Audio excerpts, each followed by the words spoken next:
the show with Emily and Narinda. Let's get back to the papers and everything else. We're joined now by journalist and former Green Party politician Peg Alexander. Hello, Peg. Morning, Jeremy. And you're writing a book, so I gather it's about not so much about weight loss, but what happens after. Is that right? Yeah, that's right. Because about 14 years ago, well, I used to be morbidly obese. I was morbidly obese most of my adult life. And about 14 years ago, I lost nearly 8 stone, actually, which was over half my body weight. And I'm still wearing the clothes now, all these years later, that I bought straight after the diet, including actually this top, amazingly. And yeah, so I'm writing a book about what you have to do long term to keep the weight off. Well, do you know, I've just seen the photo of you, unrecognisable actually, twice your size.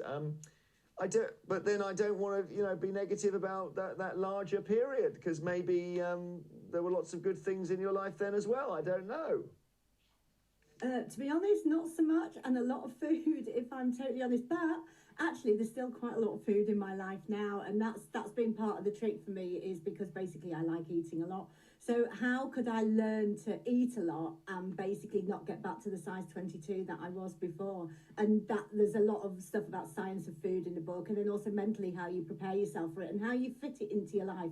Because that's the big trick, isn't it? It's easy in a way to lose the weight. Well, it's not easy, but you can do it for a short period of time. But how do you do this as part of your life ongoing? And that's the trick, fitting it into what works for you, not thinking there's a simple single solution that will work for everybody.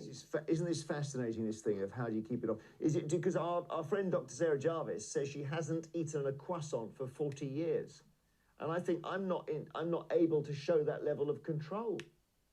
No, me neither. Me neither. Do you know what? Cake and stuff is my downfall. But having said that, I wouldn't eat a croissant, and that's part of it, because I choose to love cake rather than croissant, because I think croissants aren't quite worth the calories that are in them. So, do you know what I mean? So a lot of it's about choices. What will I have, and what will I be able to say no to? Is there anyone got any thoughts? This is very interesting.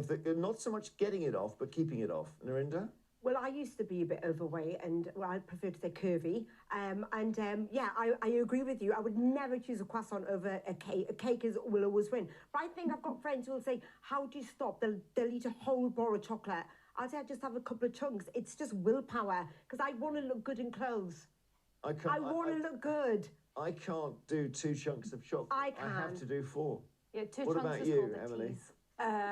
Well, I love cheese and I love chocolate and I love wine, and I've got a husband who also loves all of that stuff. Peg, I don't know if you've got a partner, but if your partner... Yeah. So I've got a male partner who can obviously eat a lot more than I can, and I find that I just eat the same as him, which is obviously disastrous for me because he's much bigger and taller than I am. Have you got any advice on what to do if your partner is a bit piggy? Yeah, because I mean, I've got the same. I've got a skinny partner. It doesn't matter what they seem to put in their body. Do you know what I mean? It's so annoying. Dead skinny. Well, not so much now we're over 50. Not so much, to be quite honest. It is starting to show, if the truth be told. But, yeah, I think part of it is about creating ways that work with the people that you live with and your family, and thinking, how does it work for them and how does it work for me? And maybe sometimes not eating the same stuff. Or I kind of do hybrid meals and arrangements, and I've got deals with him where I say, just don't put that in front of me. I mean, I remember one Christmas, I offered him some chocolates, and he said, no, I'll have them on Boxing Day. I was like, you must be joking, mate. There won't be any chocolates left by Boxing Day because they're all going to be in my stomach. So he's had to learn to work around me as well. It's very hard when you've got kids as well, because I've got teenage kids and my daughter will eat crisps, chocolates, everything, and they still stay slim. But it is willpower, because they will sit and have crisps and chocolate and I won't have it. I will literally not touch it. I don't know, because I think if you've got teenage girls in the house, what you don't want to be doing is having conversations about weight at all. Yeah, exactly. That's my thing. Yeah. So I just think, yeah, okay.